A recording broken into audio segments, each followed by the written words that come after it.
ब्रह्मानन्दं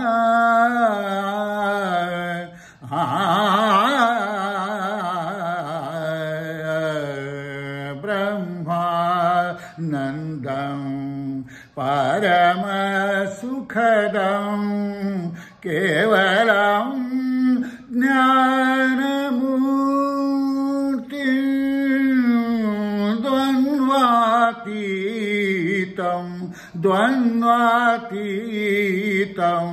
गगनसदृशं तत्त्वमस्यादिलक्ष्यम्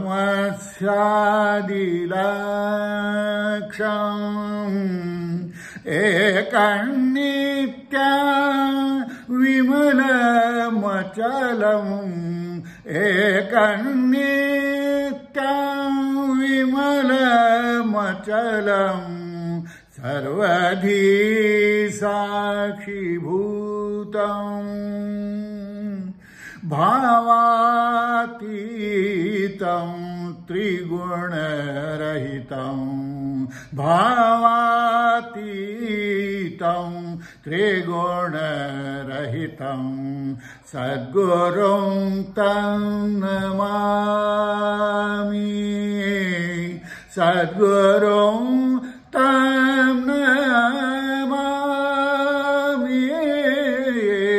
सद्गुरुं तं नमामि। श्री गणेशाय नमः, श्री सरस्वत्यै नमः, श्री कुलदैवतायै नमः, श्रीपाद श्रीवल्लभाय नमः, श्री नरसिंह सरस्वत्यै नमः।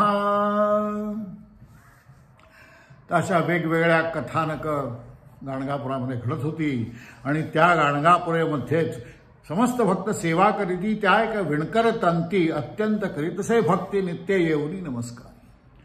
तर त्या ठिकाणी एक तंतुक नावाचा विणकर होता।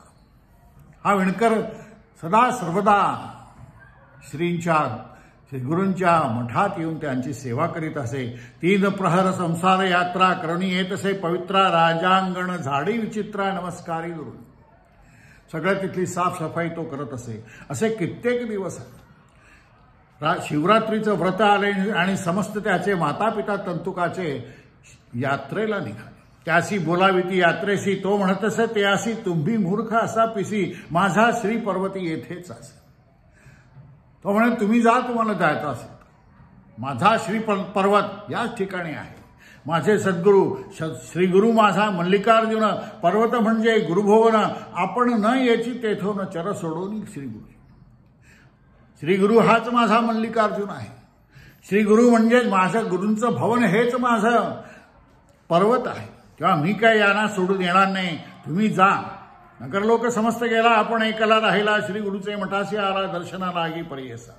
श्री गुरु म्हणते त्याशी कागा यात्रेशी न जासे। गुरु त्याला विचारतात का रे बाबा तंतुका, अरे तू का नाही गेला? सगळे तुझे इष्टमित्र सगळे नातेवाईक आई वडील सगळे गेले यात्रेला आणि तू का नाही गेलास? तर तो सांगतो की माझी यात्रा तुमचे चरणी। भाव कसा असतो पहा, भावाला अत्यंत महत्व आहे। मी वारंवार तुम्हाला सांगतोय कर्मकांडापेक्षा श्री या पूर्ण गुरुचरित्रामध्ये भावाला किती महत्व दिलेलं आहे याचा तुम्ही अभ्यास करून पहा। माझं एकही वाक्य तुम्हाला कधी खोटं वाटणार नाही। नाना तीर्थयात्रा देखा तुमची चरणे असती ऐका। सगळी काय तीर्थयात्रा आहे, सगळी तीर्थ आहेत, ही सगळीच तुमच्याच आणि जे तुम्हाला सोडून तिकडे जातात तेच खरे तर मूर्ख आहे। श्री गुरु होते संगमासी 2 प्रहर होता प्रियसी आपण गेला स्नानासी उपवासासी शिवरात्रीचा। त्या दिवशी शिवरात्रीचा उपवास होता, तो संगमावर स्नानाला गेला आणि स्नान करून आला आणि श्री गुरुची नमस्काराने उभा ठेला करजोडोनी भक्तिपूर्वक। श्री गुरु म्हणती त्यासी तुझे समस्त गेले यात्रेसी तू एकलाची राहासी पहासी विनोद श्री पर्वताचा पुसले कधी आहे देखीलासी म्हणे स्वामी नेणे कैसी तुमचे चरण आम्हासी पर्वत यात्रा सदासी। तो सांगतो की तुमचे चरण हेच आमचे पर्वत आहेत। त्याचा भाव पाहोनी जवळ बोलावती श्री गुरुमुनी बैस म्हणती कृपा करुणी तुझं दाखवू श्रीवर। त्याचा हा सगळा भाव पाहून श्री गुरु त्याच्यावर अत्यंत प्रसन्न झाले। ते त्याला म्हणतात की तू बस इथे जवळ माझ्या, मी तुला श्री पर्वत दाखवतो। नयन झाकोनी पादुकेसी दृढ घरागा वेदिसी ऐसे म्हणून त्यासी मनोवेगे घेऊन गेले. माझे पावलं घट्ट धर. आणि असं म्हणून आपल्या मनावेगाने क्षण न लागता श्रीगिरीसी घेऊन गेले भक्तासी. तीरी बैसले पाताळ गंगेसी नयन उघडी म्हणती श्रीगिरी. पोचले पाताळ गंगेवर. घेऊन गेले त्याला. आकाशगमन करून घेऊन गेले त्याच्या जड देहासह. काय भाग्य असेल त्याचं. क्षण एक त्याशी निद्रावस्था आली. त्याला निद्रावस्था आली आणि मग जागृत होऊन पाहतो तर काय, समोर श्री पर्वत. श्री गुरु निरोपिती तयासी कागा भ्रांतपणे पाहासी. वेगी जाई दर्शनासी स्नाना क्षौर करून या. क्षौर कर, स्नान कर आणि जा दर्शनाला जा श्रीशैलाच्या. शीघ्र गेला स्नाना करता. तेथे देखील माता पिता भ्राता ग्राम लोक सकळ. नदीवर अंघोळीला गेला. पाहतो तर सगळे त्याचे बंधू भगिनी आणि जे काही ग्रामातले सगळे मंडळी होती, माता पिता होते, सगळे त्यासी होते. ते त्याला म्हणायला लागले, ते पुससी तेयासी तू कवणे मार्गे आलासी. आमची भेट का न घेसी. लपून येणे कोण. अरे कोठून असा का आलास तू लपून छपून. आमच्या बरोबर यायचं होतं. तर तो काय सांगतो माता पित्याला, आम्ही निघालो आजी 2 प्रहरी. अरे आम्ही आता दुपारी निघालो तिथून. 1 घटिका लागली वाटेसी. आता आलो गुरु समागम. काय आश्चर्य आहे पहा. सांगतो तो आपला वर्णन. तर लोक त्याला म्हणतात काहीतरी हा खोटं बोलतोय. आम्हा सवेस तू आलास मागून. आमच्या लपत छपत तू आलेला आहेस. न कोणा सवे बोले. शीघ्र स्नान क्षौर केले. पुष्पे अक्षता बिल्व दिले. घेऊन गेला पूजेसी. पूजा करिता लिंगस्थानी. तेथे देखिले श्री गुरुमुनी. लिंगस्थानी पाहतो तर काय, त्या ठिकाणी प्रत्यक्ष श्री गुरूंची मूर्तीच त्याला दिसली. केवढा भाव. असा भाव आपल्याला आला पाहिजे. मनी विस्मय करून पूजा केली मनोभावे. समस्त लोक पूजा करीती. श्री गुरु सर्व पूजा घेती. तंतुकार म्हणतसे चित्ती श्री गुरुमूर्तीच आपण शंकर.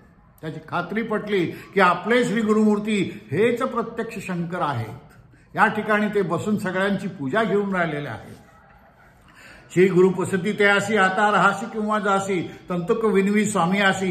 एक देखिले नवलाजी. समस्त लोक जाऊन देवालया भीतरी बैसोनी पूजा करीती तुमचे चरणी. लिंग न देखे तुम्हीच तेथे. सगळे लोक आज पूजा करतायत पण त्यांना दिसताय लिंग, पण प्रत्यक्षात तिथे तुम्ही आहात. हा मी अनुभव स्वतः घेतलेला आहे. श्री गुरु जवळी असता इतके दुरी का कष्टता. लोक येतात ती बहुधा काय कारण स्थान.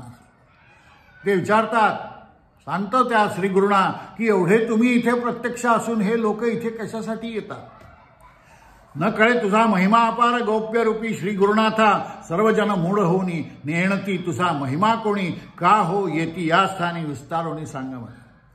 श्री गुरु म्हणती ऐक भक्ता. सर्वत्र ईश्वर पूर्णता स्थान महिमा असे पूज्यता ते अपार त्रिभुवनी. ते सांगतात की नाही अरे स्थानाचाही महिमा असतो. तंतुक म्हणे स्वामी आसी तू पूर्ण ब्रह्मवसी. हा स्थान महिमा वाणीसी विस्तारोणी सांगा. श्री गुरु निरोपिती भक्तासी. येथील महिमा पुससी सांगेन ऐक विस्तारेसी. मग ते त्याला स्कंद पुराणातली त्या स्थानाचा महिमा काय आहे याची कथा सांगतात. मागवद्य चतुर्दशी अपार महिमा पर्वतासी. सांगेन ऐक विस्तारेसी म्हणून श्री गुरु सांगत असे. पूर्वी विख्यात किरात देशी विमर्शन राजापर्यसी. शूर असे पराक्रमेसी समस्त शत्रू जिंकले दे. तर किरात देशी विमर्शन नावाचा राजा होता. ही स्कंदपुराणातली कथा ते त्याला त्यावेळी सांगताहेत. आणि तो काय पारधिकरी बहुअसी. शिकारीला नेहमी जात असे. भराढ्यासे विशेषी. चंचळ सकळ स्त्रीरथ. परंतु चंचल होता. अनेक स्त्रियांशी संबंध ठेवायला त्याला आवडत असे.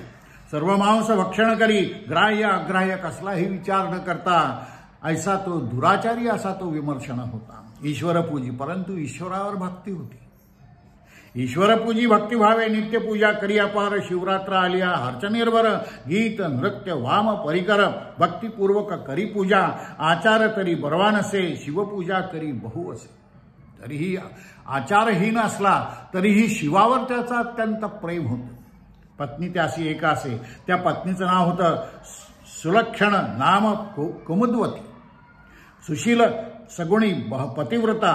मनी करी बहुचिंता. पुरुष आपला तिला माहिती होतं की हा आपला पुरुष जो आहे हा परस्त्री गमन करणारा असा आहे, तरी पण तो ईश्वराची भक्ती करतो. तेव्हा ती त्याला विचारते की मला क्षमा करा, परंतु हे सांगा की तुम्ही हे सगळे असे वागता तरीही ईश्वराची भक्ती तुमच्याकडे कशी काय आहे. बर्वे पुसिले आम्हासी ज्ञान झाले आता मानसी. तो म्हणतो बरं झालं तू मला विचारलंस, आता माझे सगळे पूर्वजन्म जे आठवतात ते तुला सांगतो.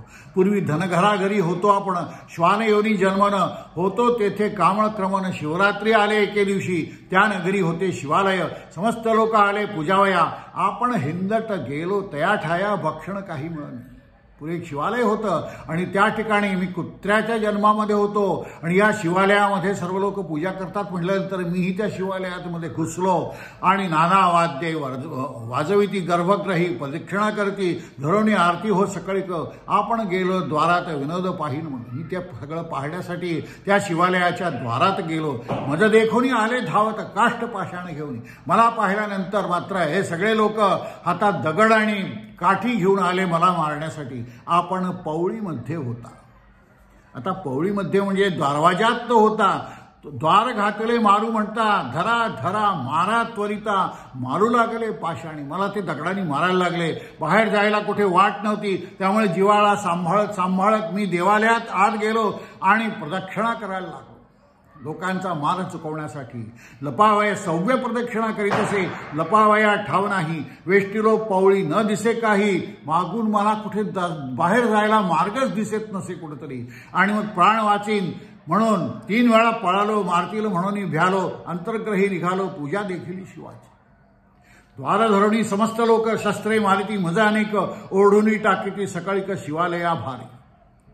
परंतु त्या दिवशी माझ्या हातून पुण्य घडलेलं होतं, तरी त्यांनी मला ओढून धडून शिवालयाबाहेर जरी टाकलं असलं तरी ती होती शिवरात्र आणि मी त्या दिवशी उपवास केलेला होता. मला काही खायला नव्हतं मिळालं. ते प्रचंड पुण्य माझ्या हातून घडलं. आणि घडले एक पुण्य, दीपमाळीस उजळले दीपक.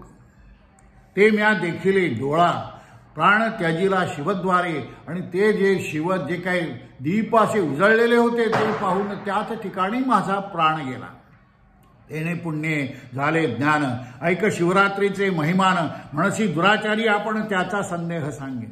पूर्वजन्मी झालो स्वान, त्या स्वभावे सर्वभक्षण. कुत्रा असल्यामुळे मागच्या जन्मीत मला सर्व काही जिथे जिथे माझं मन जाईल तिथे तसे मी खात असे. सर्व ठाई जाय मन, तोची स्वभाव मजा असे ऐसे स्त्रियाशी सांगितले. पुन्हा तिने विचारले म्हणे, स्वामी जे सांगितले आपले जन्म पुरातन, तू असशी सर्वज्ञानी माझा जन्म सांगा विस्ताराने. तुला ते एवढं सगळं आता तुझ्या पूर्वज्ञान जन्माचं ज्ञान झालेलं आहे, तर माझेही पूर्वजन्म काय आहेत हे तू सांगू शकतोस का. तेव्हा तो म्हणतोय तुझा पूर्वजन्म कपोती, तू होतीस कपोती म्हणजे कवड्याची मादी होतीस आणि करीत होतीस उदरपूर्ती. एके दिवशी उधारी पडला होता मांस गोळा, तो चोवा चोची धरला. एक मांसाचा गोळा तो सापडला, तो तू चोचीत धरलेला होतास. उडत होतीस आकाश मंडळी, ते देखील घारीनी. ती घार त्याच्यामुळे तुझ्या मागे लागली आणि मग घार पाठी लागली आणि मग मागे पुढे कसलाही विचार न करता तू गिरी पर्वतावर गेलीस. सवेची आली ते घारी, तू गेलीस देवालयावरी, भोव लागलीस प्रदक्षिण. त्या देवालयाभोवती तू प्रदक्षिण मारायला लागलीस घारीपासून वाचण्यासाठी. परंतु दुरोणी आलीस धावत, प्राण होता कंठगत. श्रमोनिती शिखरी बैसत, घारीने येऊनी मारले चोची. शिखरावर तू अत्यंत थकून दमून बसले होतीस आणि मग घारीनी चोच मारून तुझ्या तोंडातला तो मांसाचा गोळा काढून घेतला आणि तुझा देह पंचत्व पावला.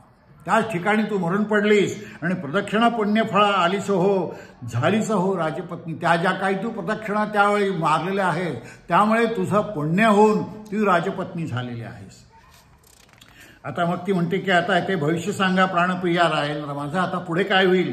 राजा सांगे सतीसी, पुढील जन्म मजपुससी. आपण राजा सिंधुदेशी जन्म पावेन अवधारी, माझी भार्या होशील. आणि मग अनेक जन्मात एक एक जन्म पुढचे पुढचे कोणते कोणते होणार आहेत. 7 जन्म तो सांगतो आणि त्या प्रत्येक वेळी तू माझ्याबरोबर असणार आहेस माझी पत्नी म्हणून. 7वा जन्म आपणासी राजा होईन पांड्यदेशी, रूप लावण्य मजसरसी. न देखे कवण संसारी ज्ञानी सर्वगुणी होईन सूर्यकांती चंदन जैसा रूपे असे मदन माझे नाव पद्मवर्ण. 7वा जन्म पुढचा तो सांगते की मी पद्मवर्ण या नावाने जन्म घेईन, अत्यंत सुंदर. आणि त्यावेळी तू वैदर्भाच्या कुळामध्ये जन्मलीस आणि तू ही सुवर्णाच्या पुतळीसारखी सुंदर असशील. सुमती नाव असे नाम पावसी, तुझं वरेन मी स्वयंवरेसी, स्वयंवरात मी तुला माळ घालेन. आणि मग समस्त राज्य करीन, बहुत दिवशी यज्ञ करीन सहस्रेसी, जिंकीन समस्त देशासी, मंत्रशास्त्र शिकेन बहुत, देव द्विजार्चन करीत, नाना अग्रहारे दान देईन. तर देव आणि ब्राह्मणांची पूजा करेन, त्यांना अनेक गावाच्या गावात दान देईन. असा मी म्हातारा होईन आणि राज्य स्थापिन पुत्रासी, मग पुत्राला राज्य देईन. आणि मग संन्यासाश्रम घेऊन वानप्रस्थाश्रम घेऊन अगस्त्य ऋषीपाशी जाईन, ब्रह्मज्ञान शिकेन आणि मग मला अंतिम मोक्षप्राप्ती होईल. देहावसान समय येता तुझं घेईन सांगता, दिव्य विमानी बैसोनी तत्वता, स्वर्गा प्रतिमक आपण दोघेही मिळून स्वर्गामध्ये जाऊ. तर अशा प्रकारे आता पाहू शैल्यपर्वताते, म्हणून राजा घेऊन स्त्री ते राजा करी यात्रा करी शिवरात्री. श्री गुरु म्हणती तंतुकासी, शिवरात्रीचा महिमा असा आहे, ऐसा तो राजा आणि राणी सप्तजन्मी राज्यावर आले, राज्य पावले, अंती पावला स्वर्गलोक. पर्वत महिमा यापरी ऐक, तुझं जाहले गुरुमुख, ईश्वरा पूजा करी गा बरवी. गाणगा ग्रामी भीमातर, तेथे असे कल्लेश्वर, गाणगापुरात कल्लेश्वर आहे आणि त्या ठिकाणी तो कल्लेश्वर मल्लिकार्जुना इतकाच महत्वाचा आहे. आणि मग संगमावर पूजा करी अहर्निशी, मल्लिकार्जुन तोच परियसी, न दरी संदेह मनात, तंतुक म्हणे स्वामीयासी, किमर्थ माते चाळविसी, पूजा वयासी गेलो मल्लिकार्जुनी, लिंगस्थान तुम्हाला. कशाला मला तुम्ही माझ्या मनात भ्रम उत्पन्न करता. आता मी जेव्हा मल्लिकार्जुनाला गेलो तेव्हा तुम्हीच दिसत होते. तेव्हा ऐकून श्री गुरु हसती, मद पादुका धरी म्हणती, नयन तयाचे झाकेती. आणि जसे आले तसेच त्याला पादुका धरायला सांगतात. आणि मग जसे आले तसे पुन्हा संगमावर ते परत आले. इतक्या अवसरी मागे भक्त गाणगापुरी, श्री गुरु पाहती गंगा तरी कोठे गेले म्हणून. तिकडे अनेक भक्त मंडळी येऊन गाणगापुरामध्ये संगमावर पाहत होती श्री गुरु आहेत कुठे, त्यांना दिसत नव्हते. एक म्हणते संगमी होते, एक म्हणती नाहीत येथे, कोठे गेले पहा म्हणत, चुकर होती भक्तजन. सगळेजण हुडकायला लागले श्री गुरु गेले कुठे. श्री गुरु आले संगमासी, तंतुका पाठवले मठासी, बोलावया शिष्यासी, आपण राहिले संगमासी. तर मठामध्ये तंतुकाला पाठवलं आणि आपण संगमावर राहिले. आणि तंतुक गावात येऊन सांगतोय, का रे बा तू, सगळे लोक विचारतात तू क्षौर कसं काय केलं. तर तो सांगतो की मी श्री पर्वतावर सद्गुरूंच्या कृपेने त्यांच्याबरोबर गेलो होतो. कोणी त्याच्यावर विश्वास ठेवायला तयार नाही. नाना परीचे हार गाविती, लोक विस्मय मनी करीती, म्हणती 2 प्रहरी घरी होता, एक म्हणती सत्यमिथ्या. कोणी अशा गोष्टीवर विश्वास ठेवत नाही. या जो अनुभव घेतो त्यालाच त्याच्यावर विश्वास असतो, त्यालाच माहिती असतं सत्य काय आहे. मज पाठवले मठाशी, बोलावेले शिष्याशी, राहू म्हणती अजिसंगमी. तेव्हा मला तुमच्याकडे पाठवले की ते संगमावरच आहेत, तेव्हा तुम्ही त्यांना तिथे भेटायला जा. तंतुक गेला त्वरित, शिष्यवर्गात जाणविले सांगितला, सर्व वृत्तांत समस्त गेले. संगमा त्वरित पूजा झाली, संगमी बहुत सिद्ध म्हणे नामधारका. मिथ्या म्हणती जे जे लोक त्यासी होईल. ह्याच्यावर जे कोणी विश्वास ठेवणार नाहीत ते महापातकी होते. 15 दिवशी रात्री लोक आले ग्रामासी, मग पुसती त्यासी, तीही सांगता भरवसी, आनंद झाला भक्तासी. 15 दिवसानंतर यात्रा करून सगळे त्याचे इष्टमित्र, माता पिता, बंधू भगिनी सगळे आले परत यात्रा करून. आणि मग त्यांच्याकडूनही समजलं की हा खरोखरच त्या यात्रेच्या दिवशी त्या ठिकाणी तिथे होता. सिद्ध म्हणे नामधारिकासी, ते मी सांगत असे परियसी, श्री गुरु महिमा अपारेसी, अमृत सेविता निरंतर. अशा प्रकारे गुरूंचा अपार महिमा आहे. या परी सरस्वती गंगाधर, सांगे श्री गुरुचैत्र विस्तार, भावे ऐके जो नर, अमृत सेवित निरंतर. तर गुरुचरित्राचा हा असा महिमा आहे. हे जे कोणी अत्यंत भाव ठेवून ऐकतील, अत्यंत भाव ठेवून ऐकतील, हा महत्वाचा शब्द या ठिकाणी आलेला आहे.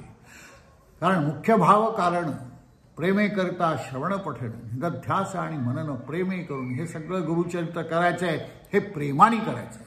अट्टहासाने कर्मकांडाचे प्रचंड नियम पाळत मनावर असे वेगवेगळे ओझी ठेवत वाचण्याचं गुरुचरित्र नाही आहे. गुरुचरित्र हे प्रेमाने वाचण्याचं आहे.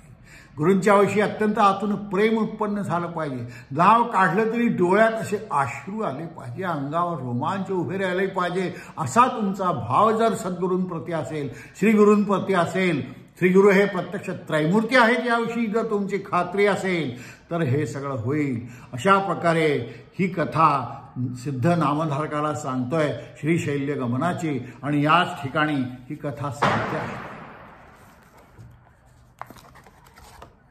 काषाय वस्त्रं करदंडधारिणं कमंडलुं पद्मकरेण शंखं चक्रं गदाभूषितभूषणाढ्यं श्रीपादराजं शरणं प्रपद्ये.